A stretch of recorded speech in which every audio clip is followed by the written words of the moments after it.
What's up, class, and welcome to another lesson in the No Mod Shop class here on the Skooled Zone. Got a really fun episode for you today. I'm going to give you a quick tour of a treehouse fort I built at County Crossing. It's pretty freaking cool. I think you're going to like it. But I do have some important channel notes I wanted to tell you about before we get to all that. Firstly, I don't think I'm going to be posting any more Outer Worlds videos. A lot of you are probably relieved to hear that, but some of you are probably disappointed. I have to be honest with you, I just wasn't feeling it, you know? And apparently neither were most of you. You know, out of 4 videos I posted, I got a combined click-through of about 10,000 views.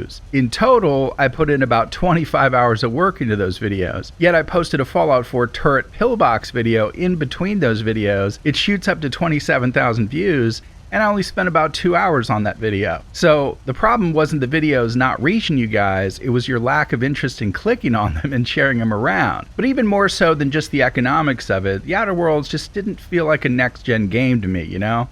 I mean, it was cool, it was fun, the graphics were pretty decent, but it just lacked overall luster, if you know what I mean. Now, my Assassin's Creed and Tomb Raider videos didn't get as many views as my Fallout videos, but I was happy to feature those as Saturday night special content because I actually really enjoyed those games. I just lost interest in the Outer Worlds too fast, and that just makes it hard to put so many hours for so little reward, you know what I mean? However, there is a silver lining to the Outer Worlds, so it's not all bad. Obsidian taught Bethesda a very good lesson in how to create a very competitive game for a very reasonable budget that isn't infested with bugs and doesn't drown players in microtransactions. It's my hunch that Bethesda learned a valuable lesson with the release of the Outer Worlds, which, you know, might give some hope to their future releases. Let me know what you guys think of that theory down in the comments below. So my plan for now is to keep going with the No Mod Shop class videos until spring when The Last of Us Part 2 comes out, and then I'll start mixing those videos in with it. Secondly, I just want to let you guys know that I'm in the works on a compilation video of all the cool rare junk items in Fallout 4 that you can use, you know, to decorate your settlements. Unique things like the giant Vim bottle or the tiny Giddy Up buttercup. I have my own list going, but I think I'm forgetting some neat things, and I want it to be like a complete catalog video with the timestamps and the description and all that. So I need your help. Head over to my subreddit and add your suggestions on what I should include to a thread I started called Cool Decorating Junk. Don't leave it in the comment below because I might not see it when it comes time to compile everything. Combine all your suggestions in the subreddit thread so I can just add them to my list from one place. And also include your name or nickname in your post so I can credit you in the description of that video for helping out. You know, if you want something different other than your Reddit handle. I think it's going to be a fun video and also helpful because I still get a lot of questions like, you know, where did you get that giant Vim bottle? Or where did you get that AK-47 on your wall rack? Or where did you get that plate of Rice Krispie treats on your kitchen table? Hint, drop some cork onto a clean dinner plate. You see where I'm going with this, right? It doesn't have to be just unique items. It can be, although that'll be the majority, it can be, you know, clever use of common items to replicate something entirely different, you know? So let those creative juices flow in the subreddit thread and help out your fellow classmates. All right, on to today's video. So here we are at County Crossing, and as you can see, I'm in the middle of a build. This was actually going to be my attempt at a raider camp. However, as I've mentioned in previous videos, I have a really hard time making things look junky or chaotic, you know? My mind just naturally wants straight lines and proper structures. So I think I might convert it into a trading village instead and make that area out in the open sort of like an outdoor mall or a shopping bazaar with this big building like a traveler's inn and restaurant kind of thing. Not sure yet, actually. I might change my mind by the next time I show it off. But I did want to show you this cool treehouse I built over here because it's been sitting there for many months, and who knows if or when I might finish the whole build, so I didn't want the treehouse to go to waste. So a while back, a viewer asked me if I had built a treehouse in any of my settlements, and I realized I hadn't tackled that challenge yet, but I didn't want it to look like all the other treehouses that other YouTubers have built. I wanted it to be unique, so I sort of styled it like a treehouse bunker fort thing, you know? This big Brahmin's butt's in the way. Man, let me get over here. Dangerous world out there. Good thing, too. Otherwise... Here, I'll go around the front.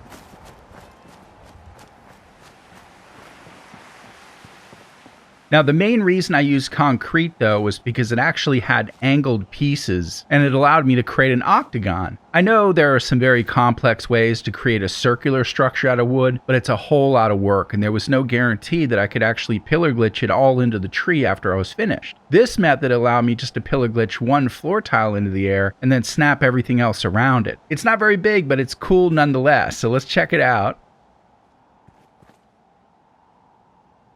I'm actually glad it's kind of hazy because that gives it sort of a more creepy vibe with no leaves on the trees.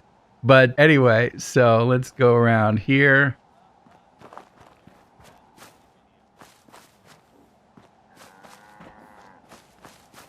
Stick to the roads, and you got a better chance of surviving. So for the supports, which I didn't need, but I put in to make it look realistic, I did use these ball track angled supports. And unfortunately, this part can go into the tree. I was able to pillar glitch that into the tree, but it just won't go into the bottom of any sort of floor, no matter how many different methods I used, you know, even stairs with rugs and all that stuff. So what I did to cover that front of it was add some security cameras. So it actually looks pretty cool, you know? So those are like surveillance cameras, and they also light the under part of the tree as well. Turned out pretty good. And, you know, even though it is made of concrete, there's still a lot of wood in there. And I think that gives it, you know, still a very vibrant treehouse feel.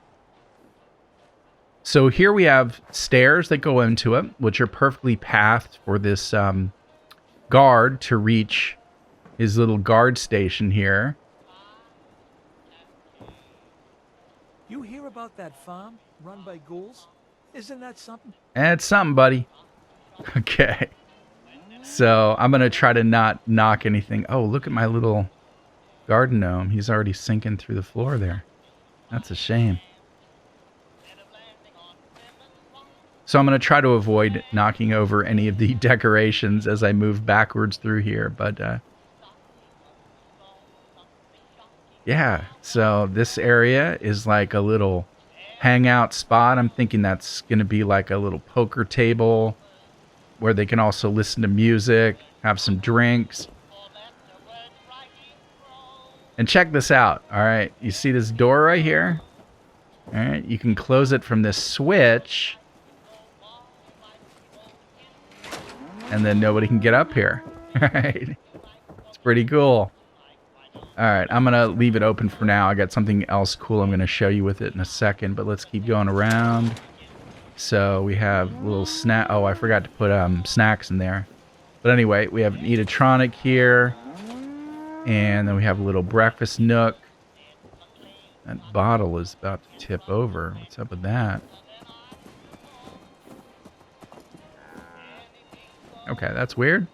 But yeah, we have a little dinette area here. And a grill. Oh, look at that, man. Had all this stuff set up really nicely. Just fast traveling from one place to another does all that. But anyway, this was in the frying pan. Ah, whatever. All right, I had it set up really nice. Ah, Fallout, sometimes so frustrating.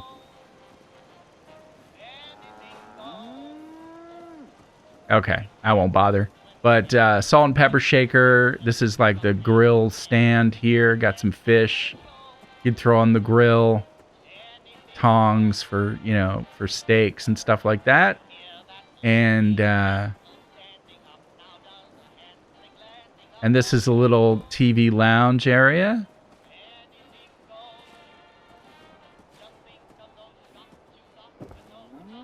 Got some reading materials and some hunting lodge type paraphernalia as well. All right, now this is pretty cool. Check this out. So when you're done watching the TV and you don't need this lamp to be on, you can actually head over here, and when you close the door, it turns that little section off. Pretty cool, huh? Okay, so what I'm going to do now is sit down, and I'm going to give you a quick night tour, and then we'll wrap up the video. All right? See you in a second. Okay, so here we are at nighttime. Looks pretty cool from the outside. I didn't want to light it up too brightly because I wanted it to still looks sort of cozy at nighttime. But yeah, let's take a quick peek around here. You got the guard towers. That's awesome. He's got a perfect view of any of the areas that spawn in this direction. That was awesome, the way those security cameras worked out. And then let's head up the stairs. Got work to do. Can't talk now. Yeah. Just really cozy. I love the way you can look through this little area of the wall here and just see a big tree rising right up through the center. That just kicks some ass. All right, so let's head around here. Yep, there's the TV.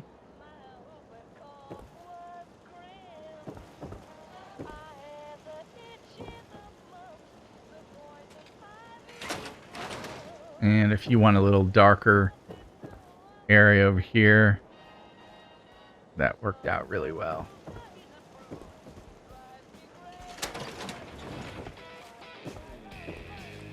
Okay, well, that's about it for my little treehouse fort at County Crossing. Hope you guys liked it. If you did and you want to see more, throw a like on the video and subscribe for more videos like it. And thanks again for watching. I'll see you in the next one. Happy building and class dismissed.